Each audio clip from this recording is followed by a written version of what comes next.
Eto po, eto po pala, parang lumalabas po ngayon na ang assassin na tinutukoy ni Sarah dito po sa sinasabi niyang patayin mo si BBM. Ipapaano ko lang po muna sa inyo. Ito po, i-review, ano po natin dito ha.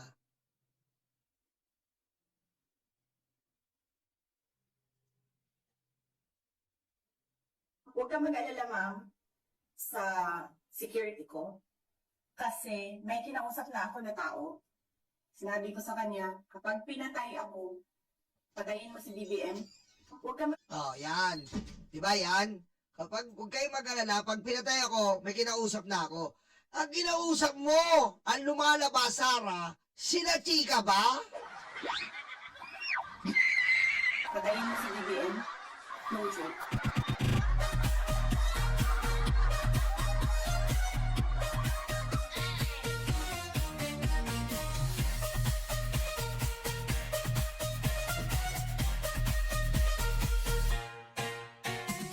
Okay? Bibigyan ko po kayo ng patikim sa mga apidabit ni Ramil Madriaga. Ito po yung kasama sa impeachment. Ha?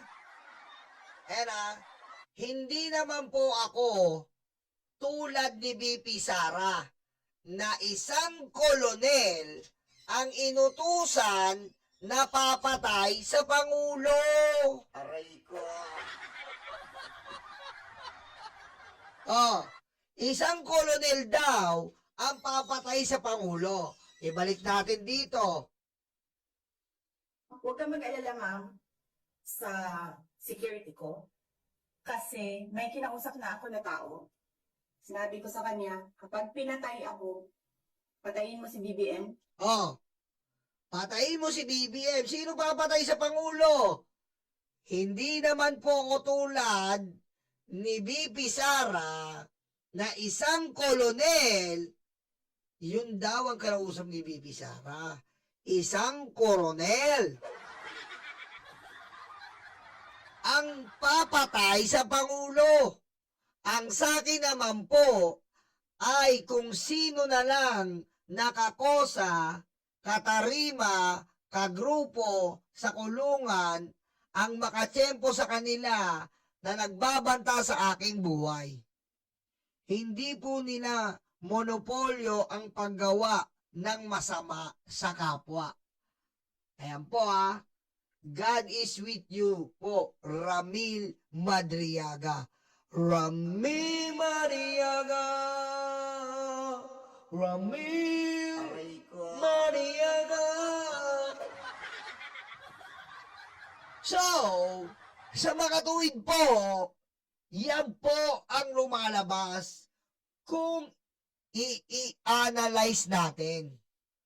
Si Ramil Madriaga po, alam niya, kilala niya po kung sino ang assassin ni Sarah.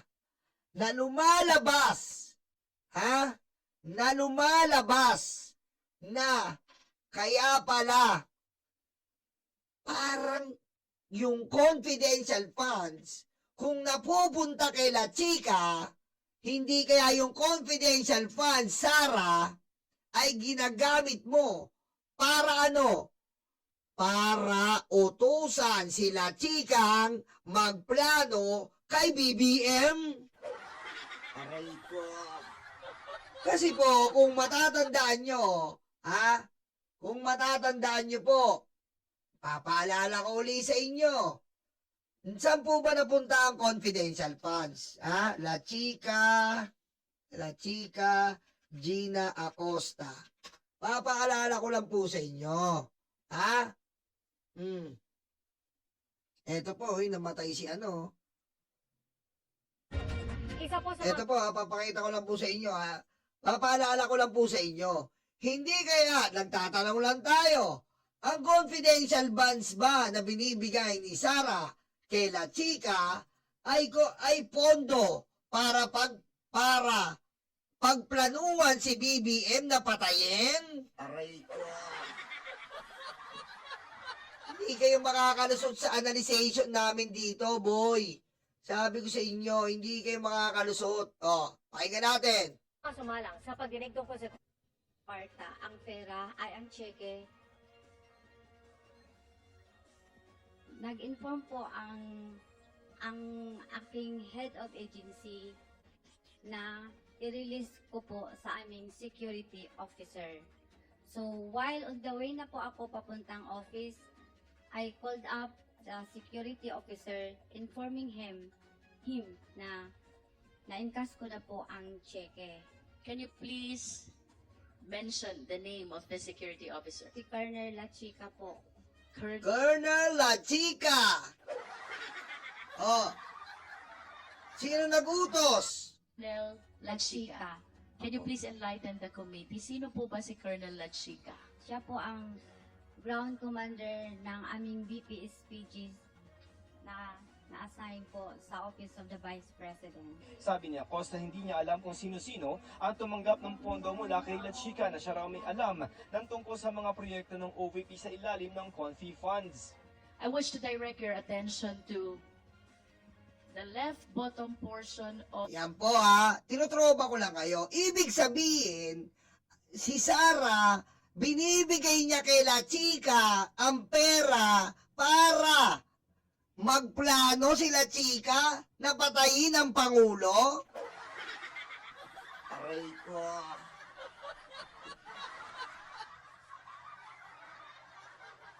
So lumalabas po ngayon talaga na matagal na po na si Sarah pinagpaplanuhan pala ang Pangulo na patayin. Kasi paano po mangyayari na alam na ni Ramil Madriaga? Nasusundan niyo po ba ako? Ha? Di ba? So, kung si Sara Duterte, ha, sa kanyang video, ang sabi niya, may kinausap na ako. Pag may nangyari sa akin, patayin mo si BBM. So, matagal na palang pinagpaplanuhan ni Sara Chaki Impacta Jablita si BBM. True Colonel La Chica. Kasi po, nagtatagpo po ang statement ni Ramil Madriaga na meron daw talagang si BP Sara na inuutusan na koronel para ano? Para patayin ang Pangulo. Antindi ni Sara. So ikaw, Colonel La Chica, sagutin mo to. Ha? Saan mo din na lang 125 million na perang binigay sa'yo ni Gina Acosta? Saan mo din na yan? Ha? Eh no? Oh. Huwag ka Ayan po, di ba? Sabi niya. Oh. Dito po eh. Dito. Oh. mag-alala, ma'am, sa security ko. Kasi may kinausap na ako na tao. Sinabi ko sa kanya, kapag pinatay ako, patayin mo si BBM. Ayan no. Kita mo? Si Sara po talaga ay impactang Jablita po talaga. Grabe to. Grabe po tong vice presidente na to. Nagagawa niya po, ha?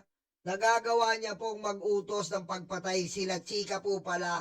Ang matagal na nating iniisip na assassin. Ha? Ha? Sila Chika po pala. Ngayon, ito po nakapagtaka.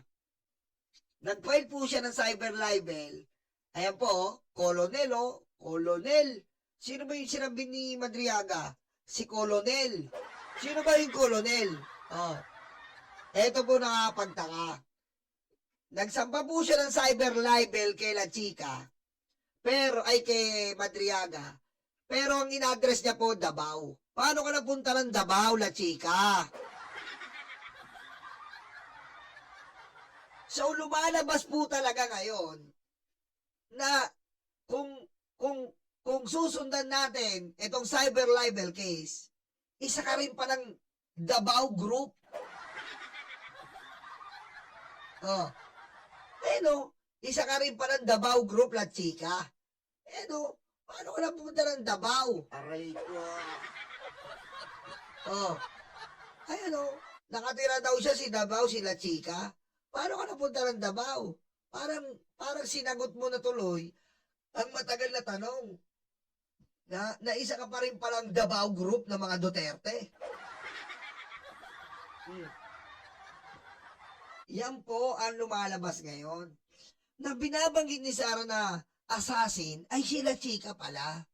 Dahil nilaglag ni Ramil Madriaga na ang tanging papatay kay Bangulong Bongbong Marcos ay si Sara Duterte through isang kolonel.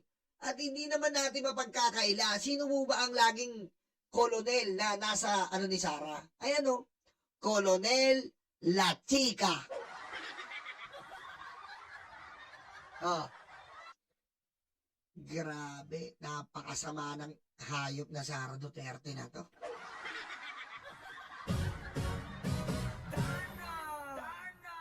Grabe po, no? Para lang po talagang hindi nila kayang pabagsakin ng rally, hindi nila kayang pabagsakin ng fake news, hindi nila kayang pabagsakin ng AI, ng iba't ibang issue, gagawin nila, uutusan niya sila chika, na patayin si BBM.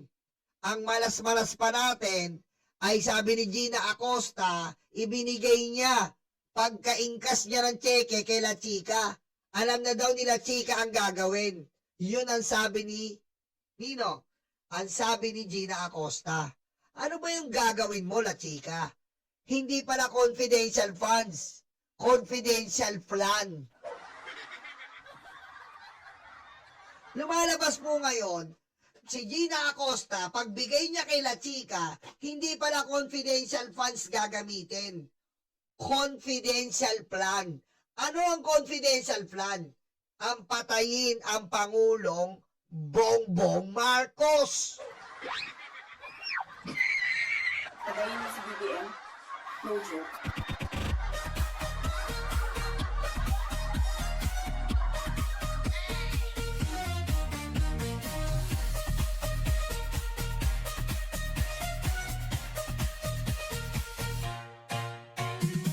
Saka po makakita, isang vice presidente, hindi naman po talaga dapat kumukuha ng confidential fund.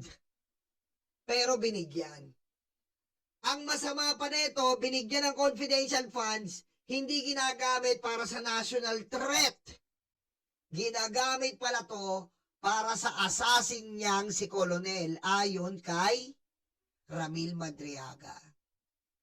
Ginagamit tong confidential funds, bigay kay La Chica para ipatumba ang Pangulong Bongbong Marcos. Aray ko. Ayan po binabasa lang po natin ang letter. Ulitin ko po sa inyo.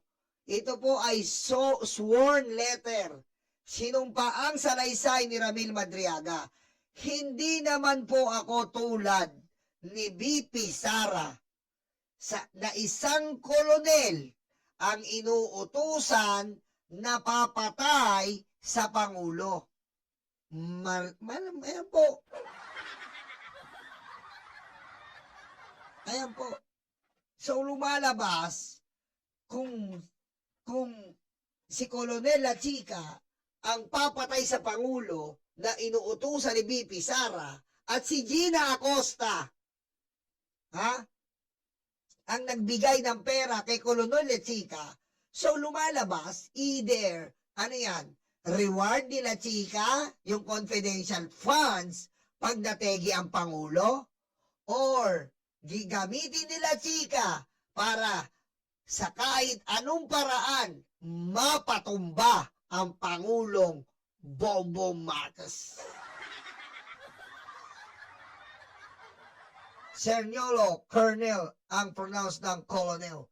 Basta yun. Kasi favorite ko yung Colonel Burger ng KFC. Colonel Burger. Diba? Sarap nun yung Colonel Burger ng KFC. Ang daming paminta. Aray ko. Okay. Kita nyo?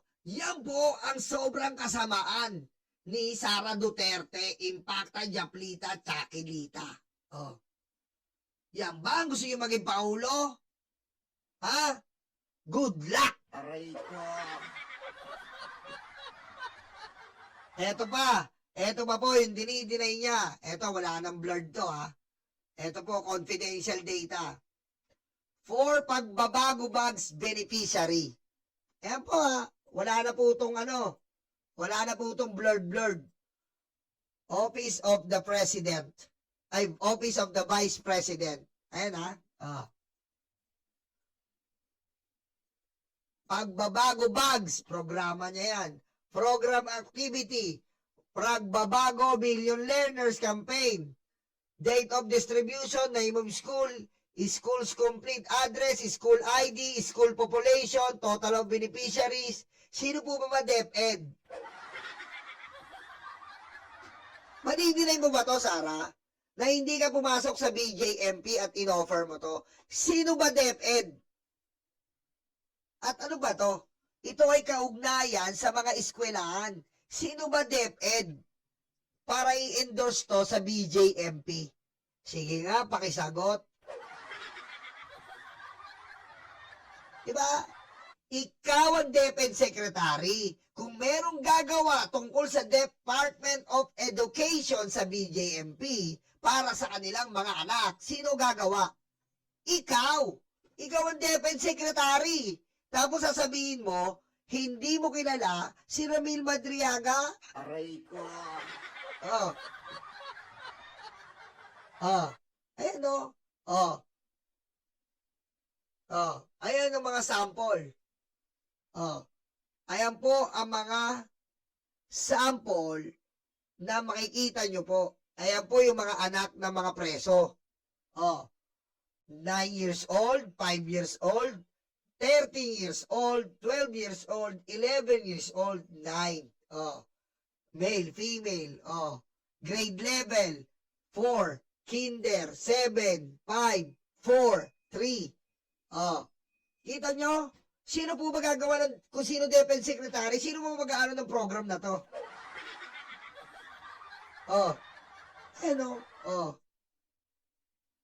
Andyan Office of the Vice President, kitang-kita nyo. So, pumasok ka talaga, saan? Pumasok ka sa BJMP, Delta, Office of the Vice President. Kitang-kita, Sarah, wala ka nang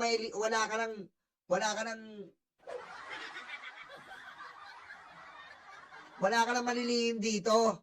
Pumasok ka sa BJMP, nag-offer ka sa mga anak ng preso ng mga programa.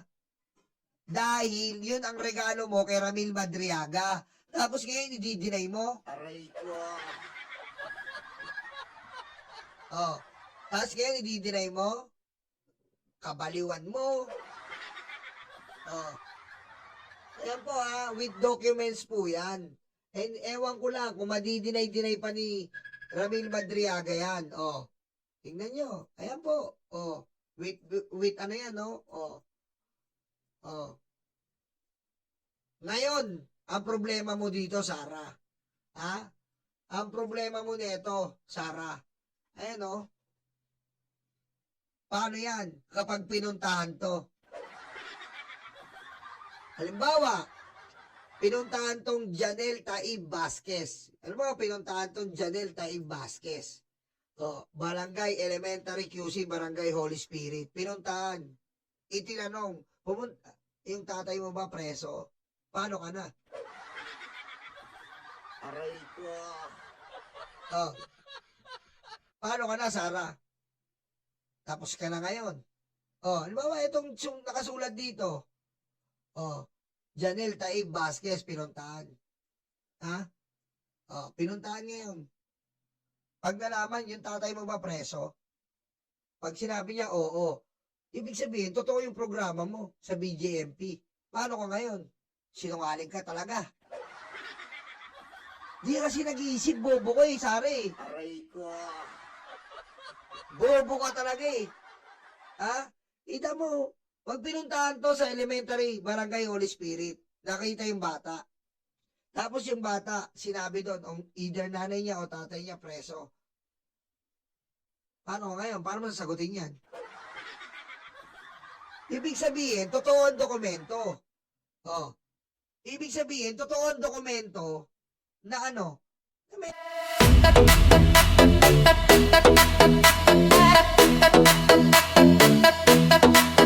Takot na ang mga aso, dumarating ang mga kaso. Sila ay sinusundo na, dadalhin sa tatay nila. Aray waranto, takbo na bato, takbo na bato, takbo na bato. Aray waranto, bakit na bongo, bakit na bongo, bakit na bongo. Aray waranto, takbo na bato, takbo na bato, takbo na bato. Aray waranto, bakit na bongo, bakit na bongo, bakit na bongo.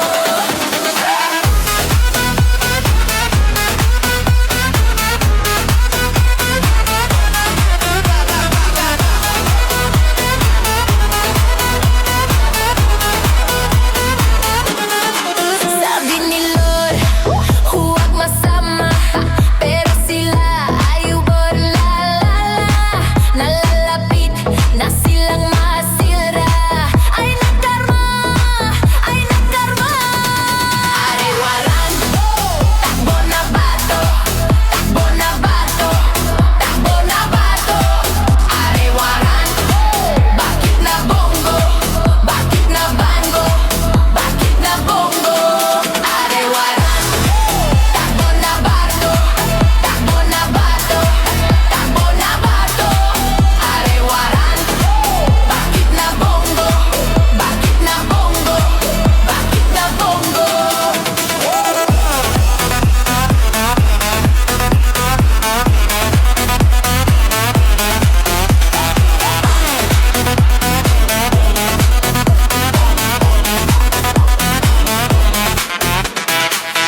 De, utakluga, de, stanga-tanga, de, utakluga, de, stanga-tanga, de, utakluga, de, stanga-tanga, de, utakluga.